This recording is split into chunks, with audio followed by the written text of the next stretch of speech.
Assalamu alaikum wa rahmatullah.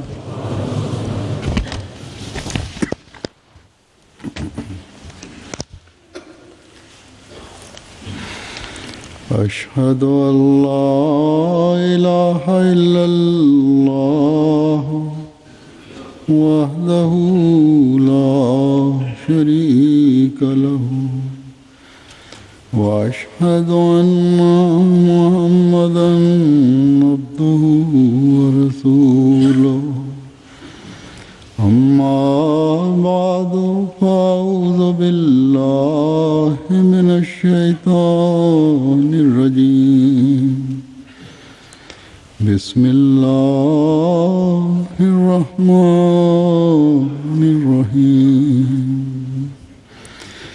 الحمد لله رب العالمين الرحمن الرحيم مالك يوم الدين إياك نعبد وإياك نستعين اهدنا الصراط المستقيم صراط الذين أنعمت عليهم غير المغضوب عليهم ولا الضالين.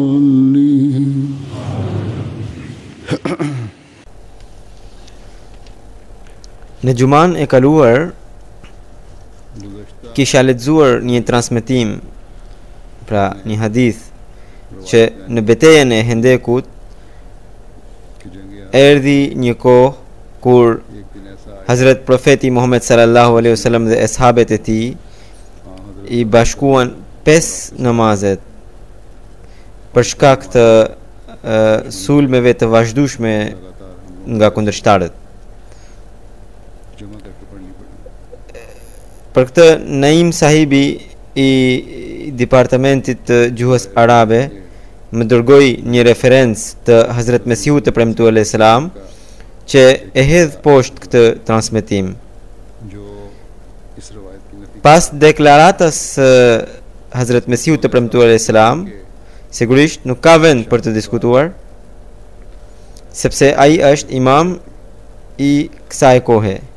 Madje në disa vende ai thot se ai vet mori vërtetimin prej Hazrat Profetit Muhammed sallallahu alaihi wasallam përmes ëndrës, përmes keshfit se si kishte ndodhur ngjarja. Pra nuk ka dyshim që transmetimi që kisha lexuar Gjuman e kaluar, që gjendet në disa libra të haditheve, nuk është i saktë, ose nuk është ashtu siç kishte ndodhur. Dhe as të gjithë librat e haditheve nuk pajtohen për këtë ngjarje. Transmetimi në fakt është për bashkimin e 4 namazeve, e jo 5. Por edhe për këtë ka mos pajtim. Dhe transmetimi më i besueshëm është që i dërguari i Allahut sallallahu alaihi wasallam vetëm namazin e ikindis, namazin e asrit, pra kishte falur me vonesë. Pra ose kishte falur bashkë me akshamin ose me vonesë. Për dije, sepse disa mund të kenë qef të dinë, do të paraqes disa transmetime. Për sa i përket asaj që thot se janë bashkuar 4 namaze, ai transmetim gjendet në Tirmidhi. Hadithi është, përkthimi i atij hadithi është, Hazrat Abu Ubejda bin Abdullah bin Mas'ud transmeton që Abdullah bin Mas'udi thot se idhujtarët ditën e Hendekut i ndaluan të falte 5 namazet Profetin Muhammed sallallahu alaihi wasallam derisa erdhi koha e yatsis. Pastaj profeti sallallahu alaihi wasallam thiri Bilalin edhe tha të thëriste ezanin. Ai thiri ezanin e pastaj ikametin. E profeti sallallahu alaihi wasallam fali namazin e drekës. Pastaj prap u thiri ikameti, profeti sallallahu alaihi wasallam fali ikindin. Prap u thiri ikameti, profeti sallallahu alaihi wasallam fali akshamin. Prap u thiri ikameti dhe profeti sallallahu alaihi wasallam fali yatsin. Kjo është në Tirmidhi, pra Kitabu Salat, siç e kam përmendur.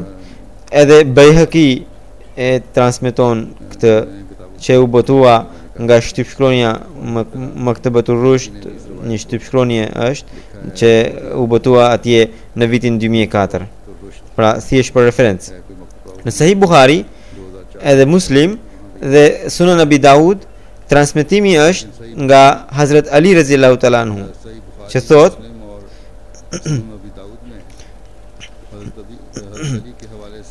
ditën e Hendekut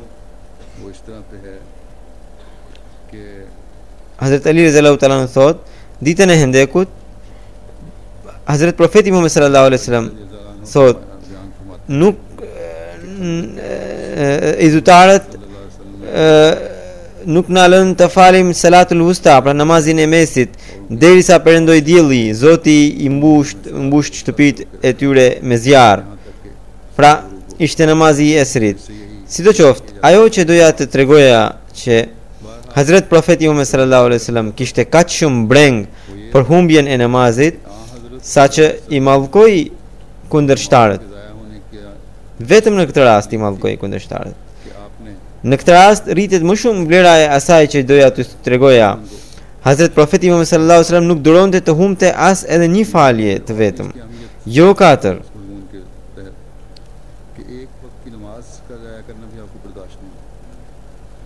Një tjetër transmetim nga Buhariu, që është nga Hazrat Jabir bin Abdullah radhiyallahu ta'ala anhu, thot se Hazrat Umeri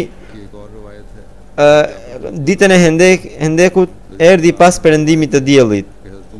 Edhe filloi të shante izutarët.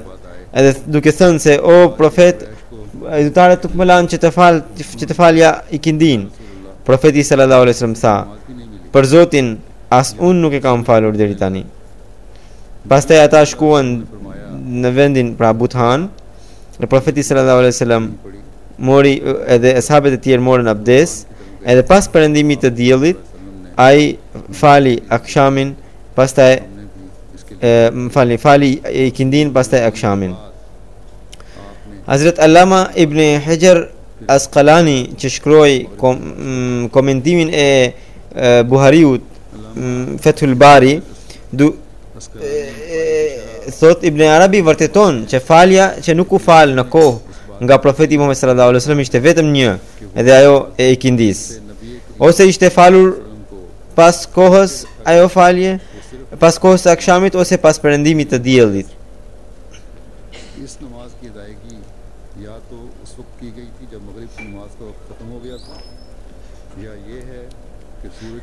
Tani Hazrat Mesiu premtuar alayhi salatu wasalam, siç e ndriçoi këtë çështje, do ta lexoj atë. Një prift zotëri Feteh Masi e akuzoi profetin Muhammad sallallahu alaihi wasallam, dhe Mesiu të premtuar alayhi salam i dërgoi një letër të mbushur me akuza, përgjigjen e së cilës Hazuri ka dhënë në një pjesë të librit të tij Nurul Quran, drita e Kuranit pra. Ka shumë akuza që janë përmendur aty, domethënë përgjigjet e shumë akuzave. Njëra ndër ato akuzë është edhe pra kjo që tha ai prift që profeti Muhammad sallallahu alaihi wasallam ka bashkuar 4 falje një herë. Përgjigjen që dha Mesiu premtuar alayhi salatu wasalam është, ai thot, duke i u drejtuar Fathul Masiut pra priftit, Hazrat Mesiu premtuar alayhi salam thot: "Mendimi juaj satanik që ditën e Hendekut Hazrat Profeti Muhammad sallallahu alaihi wasallam bëri keda katër falje, në këtë fjalë e përdori ai. Se pari, dija juaj ndaj fesë islame është kaq e vogël që përdorni fjalën qada për humbjen e namazit. O i pamend, qada do të thotë të kryesh namazin. Humbja e namazit kur nuk quhet qada. Nëse dikush humb ndonjë namaz, atëherë fjala që përdoret në këtë rast është faut. Prandaj ne kishim dhënë reklam për 5000 rupi nëse dikush të përgjigjet argumenteve tona në mbrojtjen e fesë islame, sepse ndër ata që akuzojnë këtë fe ka njerëz kaq të paditur. Edhe shumë njerëz mendojnë se qada do të thotë të humbësh ndonjë namaz, ndërsa nuk është e vërtet. Qada do të thotë të falësh namazin, do të ta kryesh në një kohë të caktuar. Pra, Mesiu premtuar Islam thotë, ai që nuk mund të përdor as fjalët në vend, si mund të ketë kompetencë të akuzojë për gjëra shumë të hollësishme. Përsa i takon akuzës suaj që ditën e hendekut janë bashkuar 4 namaze, përgjigja e kësaj akuze të kote është që Zoti thotë se nuk ka detyrim në çështjen e fesë. Domethënë, nuk ka detyrim të tillë që sjell shkatrimin e njeriut. Prandaj, feja islame ka dhënë urdhra të veçanta për të shkurtuar e për të bashkuar namazet gjatë problemeve apo udhëtimeve. Por prapë se prapë nuk është përmendur në ndonjë hadith të besueshëm që 4 namaze janë bashkuar. Madje në librin Fethul Bari, komentimin e Buhariut, është përmendur që ajo që ndodhi ishte se vetëm një namaz, i cili ishte namazi i ikindis, ishte falur me vonesë. Nëse autori i librit do të ishte para nesh, do ta pyesnim që a është sahi transmetimi që thot se 4 namaze nuk ishin falur? Përveç kësaj, edhe 4 namaze mund të bashkohen sipas fesë islame, domethënë dreka me ikindin edhe akshami me yatsin. Po, në një transmetim daif, pra të dobët, është përmendur që dreka, ikindia, akshami dhe yatsia ishin bashkuar atë ditë. Por hadithe të tjera sahih, domethënë të forta, e hedhin poshtë këtë transmetim dhe pohojnë që vetëm ikindia ishte falur me vonesë. Pra, pas vendimit të Hazret Mesiut të premtuar alayhis salam, është qartë që hadithi transmetimi që thotë se 4 namaze ishin falur me vonesë është i rem.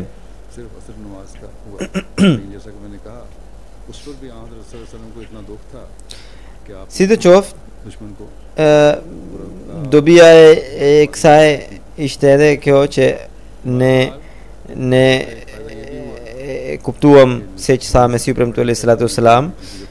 Tani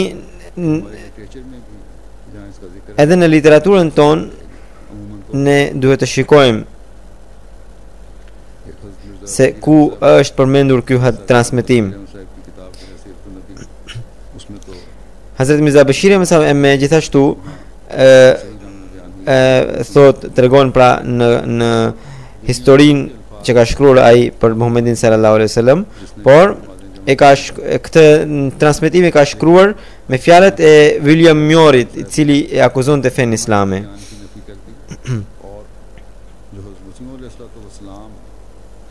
Por si që tregova, Hazrat Mesiu premtuar alayhi salatu wasalam na e sqaroi që ai transmetimi i Buhariut është i saktë.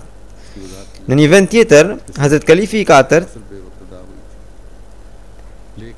me 23 maj 1986 përmendi për bashkimin e 5 namazeve. Edhe tregoi referencën e Musnad Ahmad bin Hanbal.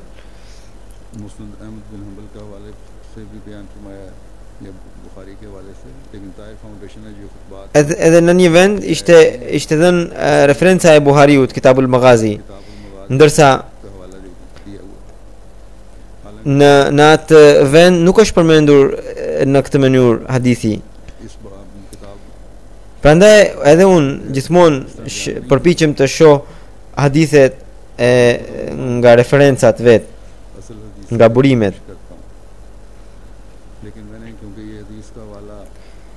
por pikërisht fjalimin e kaluar nuk e kisha kontrolluar, pra burimet e sakta, edhe por alhamdulillah Zoti na ndihmoi që kuptuam se çfarë tha Mesiu premtuar alayhi salatu wasalam në këtë rast.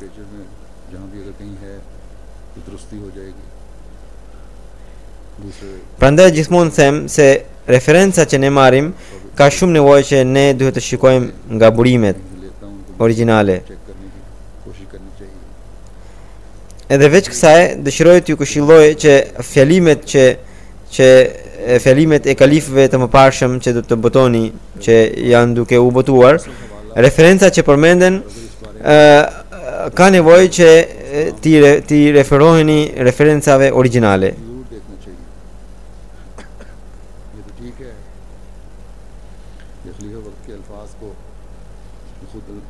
Nëse ka ndonjë keq kuptim, atëherë duhet ta pyesni kalifin e kohës, edhe duhet të shikoni se si ishte referenca e saktë. Edhe e dyta duhet të shikojmë se çfarë ka thënë Mesiu premtuar alayhi salatu wasalam. Nëse ka thënë diçka rreth asaj reference, edhe atë duhet të kemi parasysh.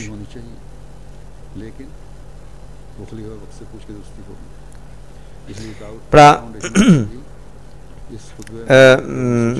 e përmenda gjithë këtë sepse kishte nevojë që ta ndreqnim gabimin që u bë në fjalimin e kaluar, pra u përmend një referencë jo i saktë,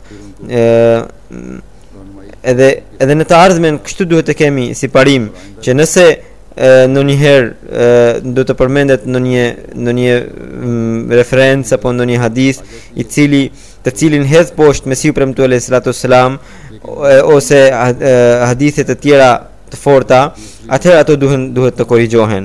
Edhe në botimet e ardhshme ato duhet të korrigjohen. Pra, alhamdulillah që këtë dobi ka pasur pra ky shpjegim që të gjithë e kuptuan, të gjithë e morën vesh se si ka ndodhur ngjarja e vërtet ditën e Hendekut. Pas kësaj unë dëshiroj të përmend disa nga antarët e mëdhenj të xhamatit që ndruan jetë ditët e kaluara.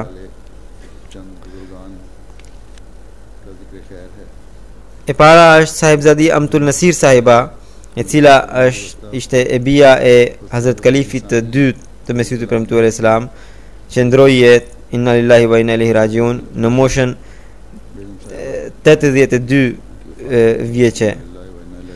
Deri në fund të jetës ishte shumë aktive. Ditët e fundit ka pasur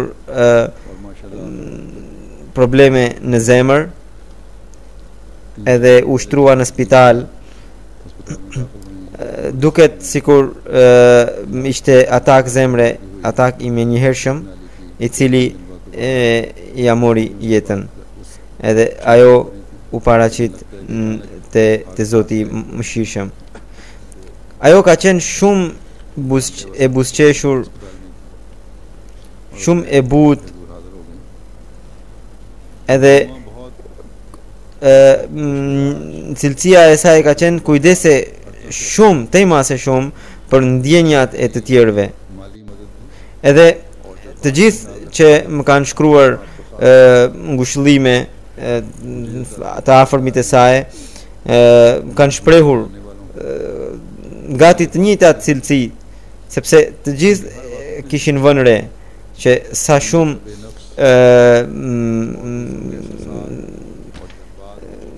shumë ajo kujdese për ndjenjat e të tjerëve. Zoti ja ngrit nivelet e mëshiroft. Ajo kishte lindur nga Hazrat Sayyida Sara Begum sahiba, e cila ishte gruaja e tretë e kalifit të dytë. Nëna e saj kishte ndruar jetë kur ajo ka qenë vetëm 3 vjeç e gjysmë. Vet Hazrat Kalifi I dytë I Mesihut Premtuar sallallahu alaihi wasallam në një temë ka përshkruar gjendjen apo emocionale të asaj vajze të vogël kur kishte ndruar jetë nëna. Pra është një përshkrim shumë emocionues. Edhe unë vetë nuk mund të përmbahem nga emocionet, edhe pse unë nuk tregoj emocionet para të tjerëve.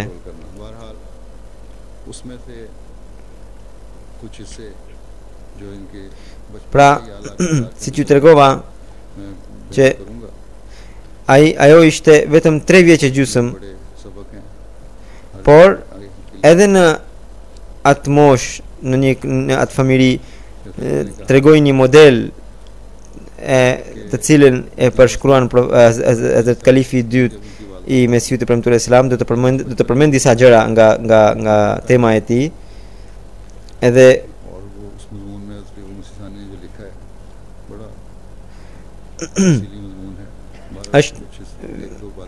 vetë përshkrimi është shumë emocionues, sepse kështu kishte përjetuar Hazrat Kalifi I dytë I Mesihut Premtuar Islam. Por para se ta përmend atë temë, doja t'ju tregoja shkurtimisht për jetën e saj. Madje nëna ime thoshte se Hazrat Kalifi I dytë I Mesihut Premtuar Islam, tezën time pas vdekjes së nënës së saj kishte dhënë për të kujdesur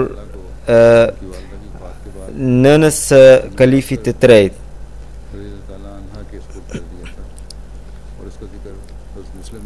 Hazrat Kalifi I dytë kishte thënë edhe gjithashtu e nënës time që të kujdese për të.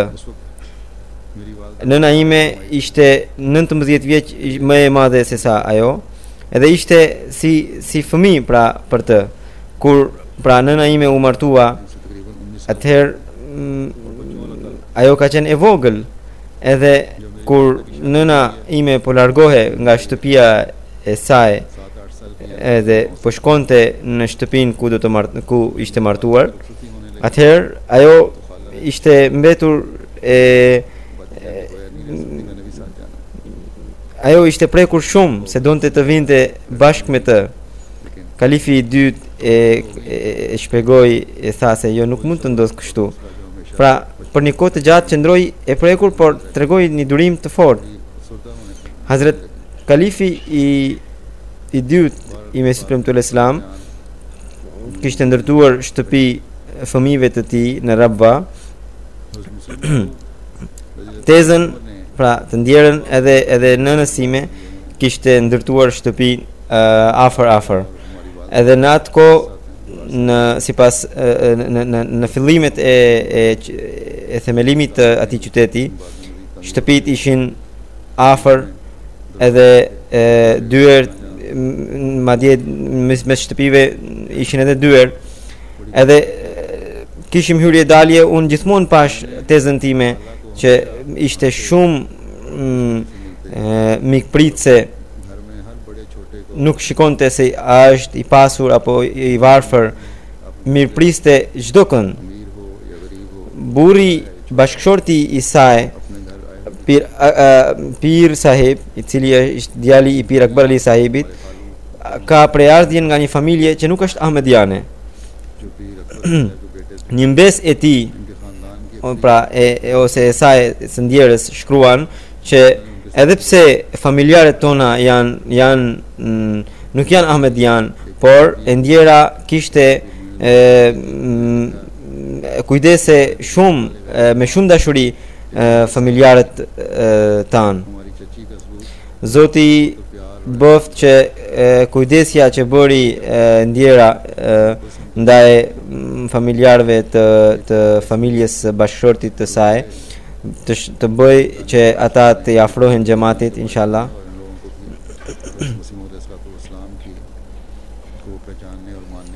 Indira mbesat dhe niprit e saj i donte shumë. बच्चे भतीजियों से बड़ी बेतकल्फी और प्यार का ताल्लुक Ata kishin afrimitet të veçantë ndaj saj. E pikërisht për shkak të këtij afrimiteti ata e dëgjonin उनकी नसीहत को सुनते edhe dhe përballonin edhe qortimin për e saj. डांट भी Kur उनकी प्यार और उसी के dëshironin të këshilloheshin, tek ajo shkonin. नसीहत करनी होती तो हमेशा उस Ajo gjithmonë i këshillonte duke treguar ngjarjet e nënës së Mesihut premtuar Islam dhe grave të tjera të xhamatit. फरमाया करती Një mbes e saj më tregoi që një herë kur ajo edhe një kushira e saj kishin bërë një gabim në mënyrë të pavetdijshme, por ishte edhe shaka. Edhe ata dëshironin t'i tregonin në një gruaje të madhe nga familja, edhe kur shikonin gratë e familjes gjithmonë kishin frikë nga qortimet e tyre, edhe në fund e zgjodhen pikrisht të ndjerën. Ajo qeshi një herë e pastaj tregoi që si duhet ishte mësimi i fesë islame në këtë rast. Tregoi ngjarjet e nënës e bashkëshortes së Mesihut premtuar Islam.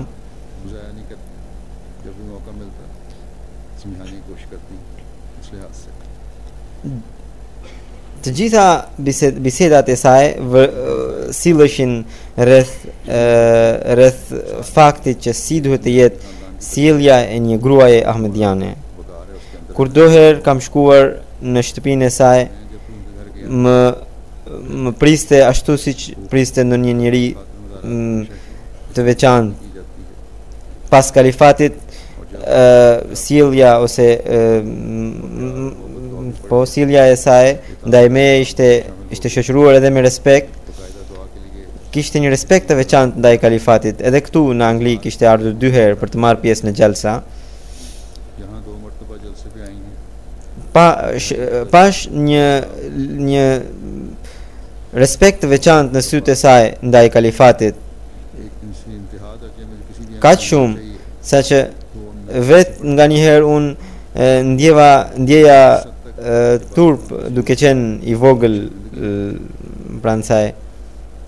जब भी आती थी यही फरमाया Pastaj लाने को दिल चाहता një herë më tha लेकिन उम्र se सोचती dëshiroj të vinte çdo vit, por për shkak të moshës nuk mund të vinte, tha. Program बना के फिर नहीं अमल बरामद होता था Hazrat Ammajan, pra gruaja e Mesihut premtuar Islam, tek gruaja e Mesihut premtuar Islam, ajo qëndroi gjatë माँ जान edhe u kujdes shumë për të. कि मेरी वालदा की शादी Tregon shumë ngjarje të jetës së saj. Edhe këtu kur kishte ardhur në Angli, gratë e Anglisë, pra Lejna, kishte organizuar një mbledhje ku ndjera kishte përmendur ngjarjet e jetës së saj siç e kishte parë atë. Edhe gratë e Anglisë duhet të botonin ato që kishte përmendur ajo. Hazrat Kalifi i dytë i Mesihut premtuar Islam kishte dhënë detyrë 2 grave të tij tek Ammajan, pra tek gruaja e Mesihut premtuar Islam, sepse ajo ka qenë e smur në atë kohë. Atëherë Hazrat Ammajan kishte thënë se jo, nuk më duhet në një grua tjetër, kjo vajzë kujdeset shumë mirë për mua. Kur ajo pra e ndjera u martua, edhe Ammajan, pra gruaja e Mesihut premtuar Islam, ishte prekur, i mbeti qef sepse për shkak të largimit, pra. Edhe kur pas martesës një herë kur kishte ardhur Hazrat Kalifi i dytë e solli tek Ammajan, edhe tha se ja erdhi vajza jote. Pra kishte një lidhje dashurie shumë të fortë midis Hazrat Ammajanës edhe asaj. Për sa i përket kalifatit, siç u tregova, ajo nuk mund të duronte ndonjë lidhje tjetër para kalifatit. E kishte shumë respekt ndaj kalifatit. një djalë që është rritur në shtëpinë e saj, tani është rritur, ai më shkruan që jemi lënduar shumë kur vdiq, kur ndroi jetë, pra nëna jon, siç thot ai, thot se kemi humbur një njeri që lutej shumë, që kujdese shumë për të tjerët, që ishte shumë e përshkushtuar ndaj kalifatit. Gjithmonë na tregonte për kalifatin, edhe në fakt kërkonte raste për të përmbushur porositë e kalifëve. Ato gra që punonin për xhamatin, pra në lagje, disa prej tyre tregojnë që ajo kur shikonte se disa gra nuk ishin paguar kontribut për bëhet fjalë për revistën e grave, ajo në fund të vitit i paguante prej asaj, pra për ato gra që nuk ishin paguar, duke thënë se të mos shkojë buxheti pa përfunduar. Pra ai djalë Mumtazi ka emrin, ai thot se kur shkoja për të blerë disa gjëra në pazar, më thoshte mua se merri parat qyshat ditë kur ti blen diçka, se unë nuk dua të jem borxhli ndaj dikujt.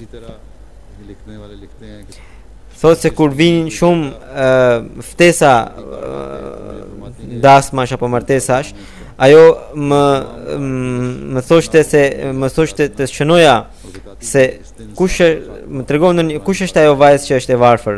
Domethënë ajo kujdese që të mos mungonte në dasmën e ndonjë vajze të varfër. Edhe ndonjëherë thot se 3 herë apo 4 herë në ditë më kujtonte, të lutem sot që është martesë, më kujto mos të harroj unë të shkoja. Pra një tjetër njëri i afër më tregon se modelin që ka treguar ai ndaj respektin ndaj kalifatit është një shembull për të gjitha gratë në lagje. Edhe në ditën kur ndroi jetë, në thoshte se lutu për mua, edhe thoshte se t'i shkruaja letër Hazurit, duket sikur ajo kishte kuptuar se do të ndronte jetë, sepse nipërve edhe mbesave kishte vajzat i kishte mbledhur dhe u kishte thënë se u kërkonte falje nëse kishte bërë ndonjë gabim, nëse kishte bërë ndonjë të keqe ndaj tyre. Bashkëshortin e saj e kishte mbajtur, pra edhe bashkëshorti i saj ka ndruar jetë, edhe kishte një lidhje të veçantë respekti, kur nuk është parë duke debatuar me të. Pra edhe gratë të tjera ahmediane duhet të kenë si model. Unë këto gjëra përmend pikrisht sepse gratë e tjera të kenë model për jetën e tyre. Vazhdimisht u thoshte vajzave të saj që të kujdeseshin për bashkëshortet e tyre.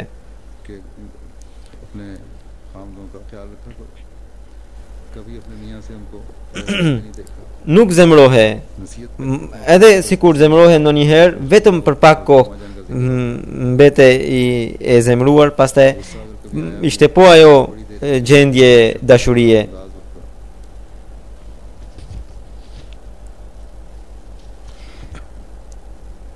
Gjithmonë u thoshte vajzave të saj që asnjëri nuk duhet të devijohet për shkakun ton, për shkak të ndonjë vepre tona. Prandaj gjithmonë duhet të jemi të kujdesshëm. Allahu i mundsoft të gjitha gratë që të zbatojnë këshillën e saj, edhe lutjet e Zotit ja përmbush lutjet e saj.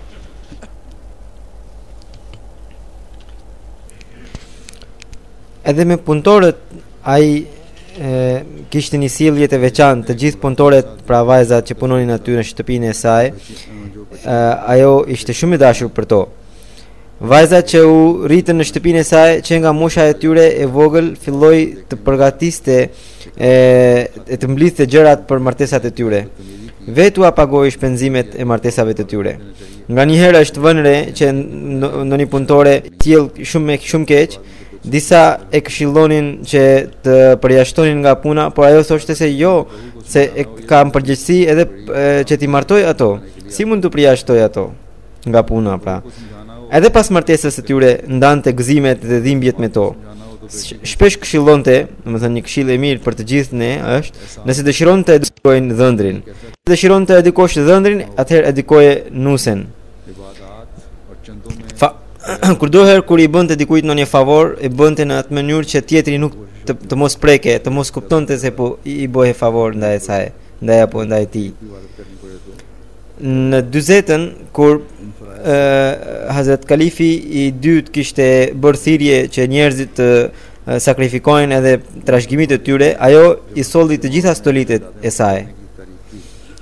Në moshën 13 vjeçe në Kadian bëri detyrën e ruajtjes shtëpisë me Mesihut premtuar alayhis salam. Në çdo mosh ajo pati mundësi të shërbente diçka për xhamatin, por asnjëherë nuk ndodhi që ajo vetë të kërkojë ndonjë status apo ndonjë përgjegjësi. Ishte shumë me aftësi të mëdha nga organizimi. Vetë tregoi në një intervistë në Ratan Bagh në Lahore, kur ajo po bënte një kontroll në të gjitha dhomat ku kishin qëndruar mysafir, çdo kush që nuk kishte ndonjë çarçaf apo diçka, ajo jepte jorgan edhe kështu me radhë. Në 49-ën ajo pati mundësi që të vinte nga Kadiani në Rabwa në makinën bashkë me kalifin e dytë edhe me nënën e tij, pra me bashortën e Mesihut premtuar alayhis salam, dhe thoshte se këto ishin momentet më të bukura të jetës sime. Në fillim kur Rabwa sapo ishte themeluar, shtëpitë ishin të dobta. Ajo kishte punuar për xhamatin në atë kohë. Ishte kujdestare e lagjës për gratë e lagjës. Edhe në ato rrethana kishin punuar për xhamatin. Edhe nëna ime kur ka qenë kryetare e grave të Pakistanit, pra Sadr Lajna, ajo ka qenë zëvendës kryetare e saj. Pra ka shërbyer në përgjegjësi të ndryshme gjatë gjithë jetës së saj. Edhe çdo herë, çdo detyrë që ka marrë e kreu me shumë modesti. Vajza e saj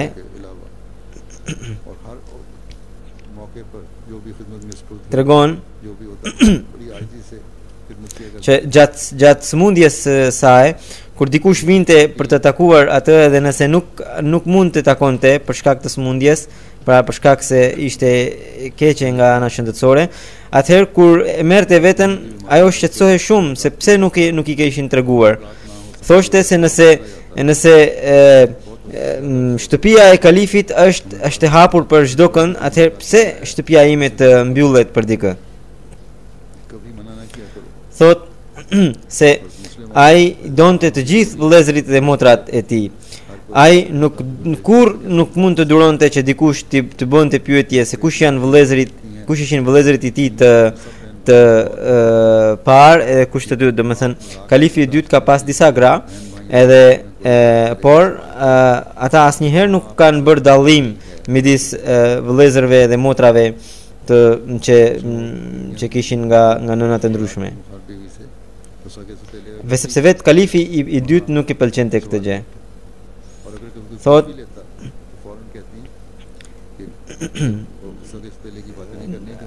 ajo jetonte me shumë dinjitet, ishte shumë dinjitoze.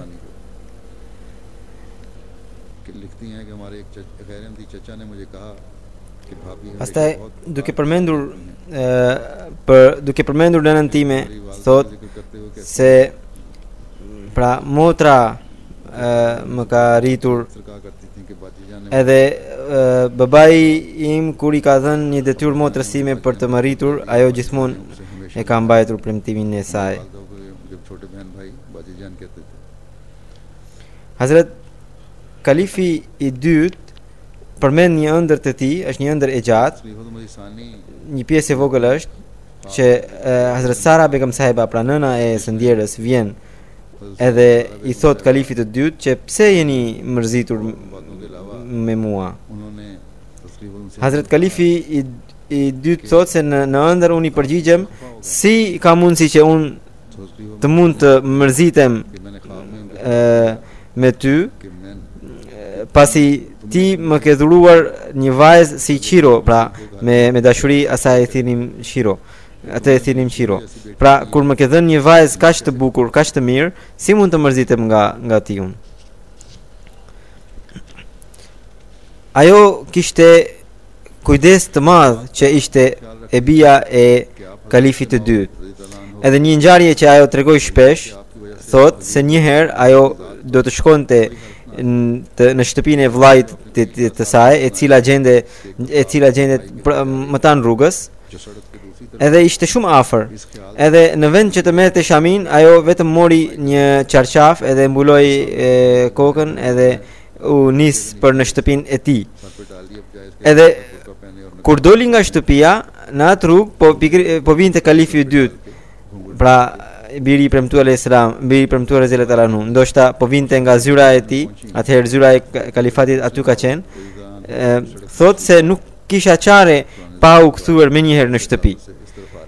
Thot mendova se kalifi ose Hazuri nuk më kishte parë, por ditën tjetër në mëngjes kur shkova të takoja Hazurin, ai më tha se ti do të hedhësh një hap, të tjerat do të hedhin 10 hapa.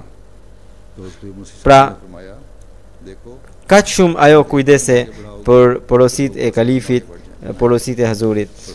Zoti I bëft edhe gratë e tjera të familjes se Mesihut premtuar Islam që të përmbahen kësaj që thot kalifi I dytë. Në një shkrim që bëri Hazrat Kalifi I dytë, siç e përmenda më herët, ai thot: "Amtun Nasir, që është vajzë 3 vjeç e gjysmë, e cila nga që gjithnjë ka qëndruar pranë nënës së saj, e donte shumë atë. Kur vllai I tij I tregoi për vdekjen e nënës, ajo heshti sikur u shtang.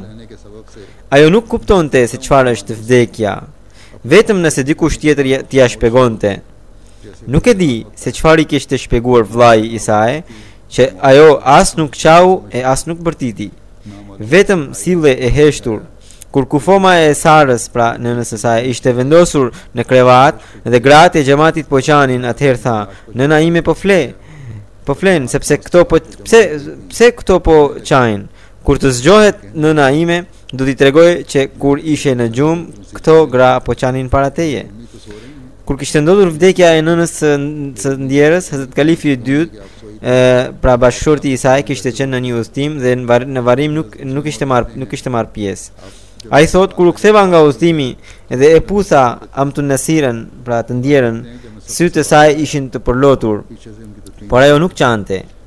E përqafova dhe e putha, por prap nuk qau, derisa kuptova që ajo nuk di se çfarë është vdekja. Por jo, e kisha gabim. Vajza më mësonte diçka tjetër. Sara ka ndruar jetë në shtëpinë e re. Kur ne u kthyem në shtëpinë tonë të madhe, atëherë pam që vajza nuk kishte këpucë. Dërgova njëri që të sillte disa këpucë për të dhe I thash vajzës, zgjidhe një palë që të pëlqen ty. Ajo erdhi 2 hapa para, por pastaj u mat dhe me një shikim shumë të çuditshëm më pa mua dhe një herë e pa edhe nënën e madhe. Edhe me këtë gjest ajo në bënte të kuptonim: "Ju thoni që zgjidhni këpucët që më pëlqejnë, por nëna ime ka vdekur. Kush do t'i mi blej ato?" Atë ditë, nga emocionet, e dija shumë mirë se nëse do të qëndroja pranë saj, do të qaja me lot. मुझे बूट लेकर कौन देगा? हज़रत मुस्लिम लिखते हैं कि उस वक्त उस हालत में Prandaj unë u ktheva से उस वक्त edhe यकीन था dola nga shtëpia. Edhe i thash që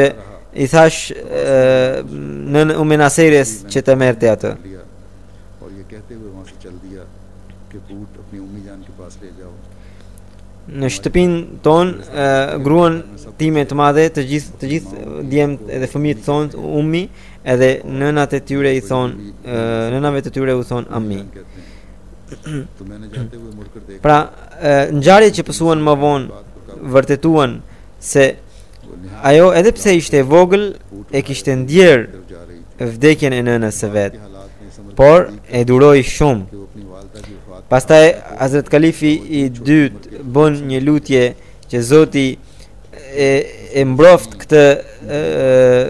këtë lule, pra këtë vajzë të vogël, इस edhe i dhënt गली को मुरझा जाने से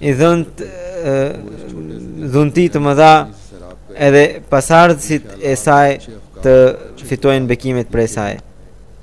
जिसके फल एक आलम को जिंदगी बख्श एक दुनिया के लिए O Zot i mëshirshëm, ti shikon se kjo vajzë si në çfarë mënyre po mban durimin e saj, edhe pse ajo nuk din për atributet e tua, तो ना मालूम इसे है या नहीं मगर तेरे हुक्म पर तो वो हमसे भी ज्यादा बहादुरी से por për sipas urdhrit tënd ajo është përmbajtur. आंधियों के जिस तरह उसने जाहिरी सब्र किया है O Zot, mbroj atë nga hallet, nga problemet. तू उसे हकीकी ताकत भी बख्श Ajo që në vogëlsi, durimin që ka treguar, durimin e pashoq, जबकि वो भी këtë shpërbleja me të mirat pafund. तू उसे अपनी Durimin që ka treguar në një mosh kur ajo ende po mësonte, po merrte mësimet e dashurisë nga nëna e saj.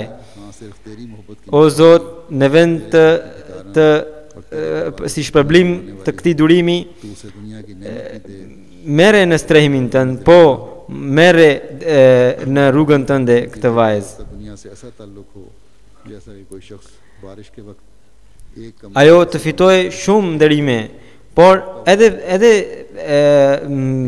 ताला की वजह से उनकी जो सारी जिंदगी थी por edhe sikur të ketë nderime të mëdha në këtë botë, por me këtë botë ajo të ketë lidhje vetëm të shkurtër, बच्चे भी इस दुआ pra më shumë lidhje të ketë me botën tjetër. तमाम Hazuri thot se Zoti i ja plotsoft lutjet e kalifit, होने वाले हों edhe të gjithë anëtarët e xhamatit të Muslim jenë në këtë mënyrë. Pastaj edhe për fëmijët e tjerë, kalifi i dytë bëri një lutje. Edhe unë mendoj se është e nevojshme që të lexoje para juve. Do ta lexoj atë, Zoti e bëft të përmbushet ajo për të gjithë xhamatin, sepse kjo është një kohë në të cilën ne do të hymë me fitore, inshallah. Kështu që nëse gjendja jonë do të jetë sipas kësaj lutje, vetëm atëherë do të mund të korrim sukses.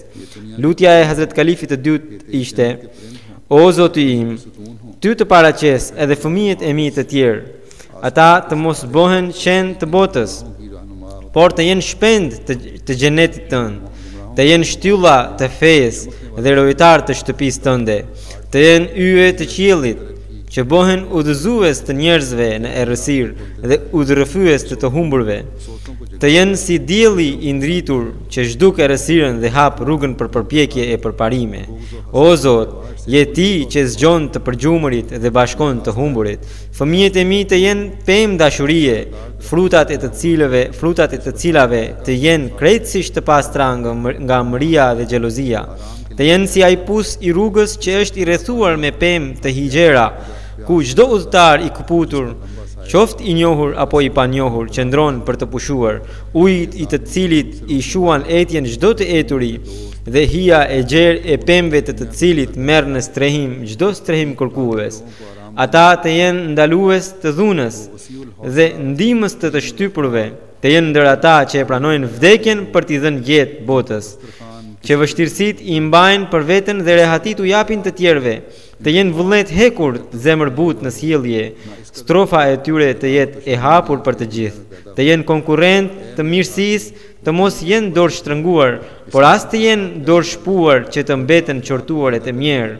O udhëzuesi im, ata të jenë misionar të fesë, përhapës të fesë islame, gjallërues të virtyteve të zhdukura, ndriques të atyre rrugëve të takuas që janë të fshehura, të jenë pehlivan të Hazret Muhammedit, të dërguarit të Allahut sallallahu alaihi wasallam, tu plotësohet premtimi lamma yalhaqu bihim, të jenë mbajtës të sunetit të bijve të Persisë, të jenë sedërmadh për ty e gjoks shkëm për fenë tënde, të jenë të fliuar për profetet e tu, të jenë djemë të vërtet të udhëheqësit e të gjithë profetëve, Hazret Profetit Muhammed sallallahu alaihi wasallam, të jenë të dashuruar të vërtet, flaka e dashurisë së të cilave kur nuk zbehet. O sunduesi im, fëmijët e mi të jenë robët e tu, po vetëm robët e tu. Ata të mos e ulin kokën para mbretërve të botës, por të pragu ju të jenë më të përullur, të jenë me pasardhës të bekuar, të udhëheqin botën në rrugët e që çojnë drejt njohjes sate, të mbjellin farën e asaj të mire që nuk shuhet kur, të lartësojnë mirëbërësit edhe më shumë, të edukojnë keqbërësit, të urrejnë, të lëshojnë zemrën, të bëhen model të jetës shpirtërore. O Zoti im i gjallë, i përjetshëm dhe i qëndrueshëm, ata fëmijët e tyre dhe fëmijët e fëmijëve të tyre të jenë amaneti yt në këtë botë, që s'mund ta rrëmbejë shejtani, të jenë pasuria jote që s'mund ta vjedh askush, për ngrehinën e fesë sate të jenë gur të qoshës, të cilët asnjë ndërtues nuk janë shkallon, të jenë njëra ndër shpatat e tua të mprehta, që pret çdo të keqe nga rrënjët, të jenë dora jote e faljes që u zgjat gjunahçarëve për falje, të jenë degë ullirit që jep si hariqin e përfundimit të tufanit. Po, o Zot i gjallë, i përjetshëm dhe i qëndrueshëm, ata të jenë daullja jote që ti i bie për të ngrumbulluar robët e tu, pra ata të jenë të tut e ti i atyre, derisa çdo kush të rrëfej kur ti shoh ata. Jam ti dhe ti unë, jam trup, ti shpirt, që të mos thot asnjëri jam ndryshe e ti ndryshe. Amin, amin, vetëm fal mëshirës sate të lup, o mëshirues i të gjithë mëshirësve. Pra, kjo ishte lutja jo, Zoti e bëft të përmbushet në çdo antar. Amin. Një tjetër antar që ndroi jetë Abdul Aftab Ahmed Sahib, Abdul Wahab Ahmed Sahib, misionari i xhamatit me 11 shtator, pasi ka qenë smur për një muaj gjysmë, ndroi jetë, inna lillahi wa inna ilaihi rajiun. Ka qenë misionar 43 को गोई जिला कोटली आजाद कश्मीर में पैदा हुए, वहीं तालीम me 5 shtator 45-ën ka lindur në Sialkot. आपने पाकिस्तान में Në 68-ën përfundoi fakultetin e xhamatit. 1999 तक Shërbeu në disa vende në Pakistan. मुख्तलिफ इजला में Pastaj दावत अल्लाह के अहम nga Nazarat Dawat e Ilallah bëri detyra të ndryshme. Pastaj 89 तक shkoi në Tanzani, pra me detyrë, edhe atje shërbeu. Tanzania में ही जुलाई 1986 तक बतौर अमीर और मिशनरी इंचार्ज करने की तौफीक पाई। Pastaj nga 81-shi e deri 86 ka qenë amiri i Tanzanisë, i xhamatit të Tanzanisë. रब्बा खिदमत की तौफीक पाई। Pastaj ka shërbyer si misionar edhe në Daruziafët. नस्ल अंजाम दे रहे थे। आप निहायत खुश मिजाज मिलनिसार Ishte shumë shumë i afrushëm, kishte dashuri të veçanta e kalifatit, shumë mikpritës, पसंदीदा शख्सियत थे। shumë i dashur nga të gjithë, अल-फज़ल और दीगर मज़ामीन लिखते रहे। shumë njeri me dije. 4 कुतुब के मुसन्निफ थे। आपके Ka shkruar edhe 4 libra. दिल्ली के पुराने गद्दी नशीन थे। Baballarët e tij kanë qenë mbretër, pra në New Delhi, në Delhi. ढेलू में फरूकश हुए, फिर यहाँ से दरस व तदरीस के सिलसिले में कश्मीर गए। Ka shkuar edhe në Kashmir për të, pra gjatë jetës së tij, Mehdi अलैहिस्सलाम के për të po thot Hazuri, po thot për babain e tij, i cili e bëri bëjtin në kohën e Mesihut premtuar alayhis salatu wassalam, që ishte në Kashmir, kur ai kishte parë në ëndër që Mesiu premtuar ka ardhur.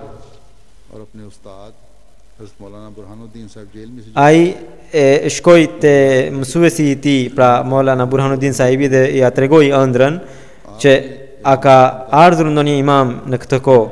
Ai tha se po, un jam duke ndjekur një imam i cili thot se jam Mesih i premtuar, edhe ai më një herë u antarësua në xhamat. शर्फ हासिल किया बैत करके जब वापस लौटे तो आपकी बहुत मुखालफत हुई Pastaj kur erdhi në Kadian bëri bejt, edhe kur u kthye u përball me kundërshtime të ashpra në vendin e tij, pra babai i këtij të ndjeri.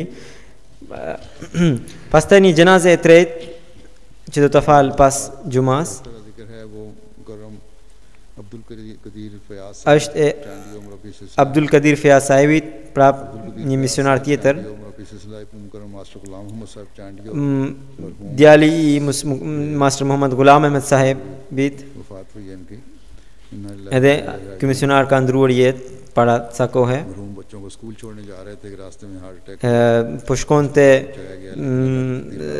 t'i çonte fëmijët në shkollë, rrugës pati atak zemre. को शाहिद की डिग्री हासिल की और मैदान अमल में कदम रखा पाकिस्तान में इस्लाह व शाद मुकामी मरकजी और Në Pakistan në 4 vende të ndryshme ka shërbyer si misionar. Tanzania में भी खिदमत Pastaj edhe ky ka shkuar në Tanzani, edhe atje shërbeu. पारकर में बतौर नायब नाज़िम वक्फ जदीद खिदमत Naib Nazim Waqf Jadid ka shërbyer तैनात थे pra në posta të ndryshme të xhamatit. मरहूम नहायत Edhe ky ishte shumë i dashur, shumë i buzëqeshur. Lakh इंसान थे जिस जमात में जाते Në çdo xhamat ku shkonte, në çdo vend ku shkonte, gjithkund bënte, pra i afrohej çdo kujt. नुमाया खूबी ये थी कि नहायत Cilësia e tij e veçantë ishte që ishte shumë durimtar. देता तो उससे Edhe sikur nëse dikush i bënte keq, edhe me atë sille me butësi të jashtëzakonshme. और खलीफा Edhe ky ka pas dashuri të veçantë ndaj kalifatit. और मुकम्मल इताअत करते और जमातों से Edhe çdo urdhër që vinte nga kalifi e zbatonte, edhe xhamatin e bënte ta zbatoje urdhrin e kalifit. आपने खिदमत की तौफीक पाई आज भी आप Në çdo vend ku ka shërbyer, të gjitha vendet e përkujtojnë me fjalë të mira këtë misionar. वक्फ जिंदगी थे और सिंधी मुरब्बियान में तीसरे वक्फ Ky ka qenë nga Sindh, edhe është misionari i tretë i atij vendi. तीसरा जिक्र है मुकर्रम मुनीर अहमद खान साहब Një tjetër është करीम खान साहब Mukarram Munir Ahmed Khan sahib, i cili जो 7 më 7 nëntor 76 साल në moshën 86 vjeçe ndroi jetë. आप हज़रत हकीम मौलवी अनवार हुसैन खान साहब के पोते और हज़रत Ai ishte nipi i Hazrat Abdul Rahim Nayyar sahibit, Khan साहब ashabi të Mesihut Premtuar Islam.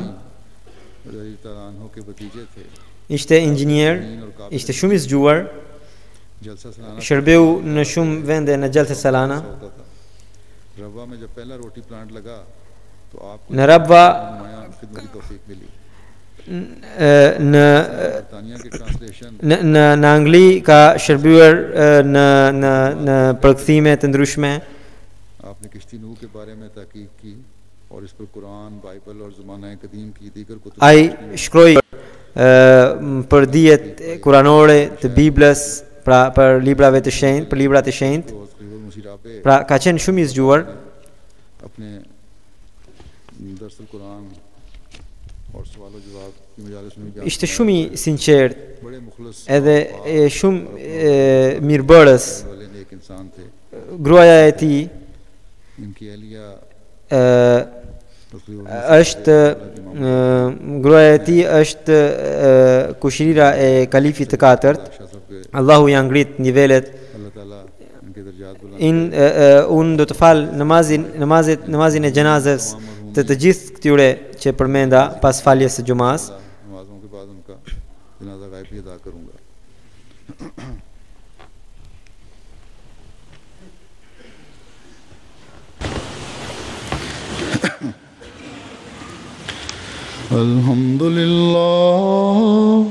الحمد لله نحمده ونستعينه ونستغفره ونؤمن به ونتوكل عليه ونعوذ بالله من شرور أنفسنا ومن سيئات أعمالنا من يهده الله فلا مضل له ومن يضلل فلا هادي له ونشهد أن لا إله إلا الله ونشهد أن محمدا عبده ورسوله عباد الله رحمكم الله إن الله يأمر بالعدل والإحسان وإيتاء ذي القربى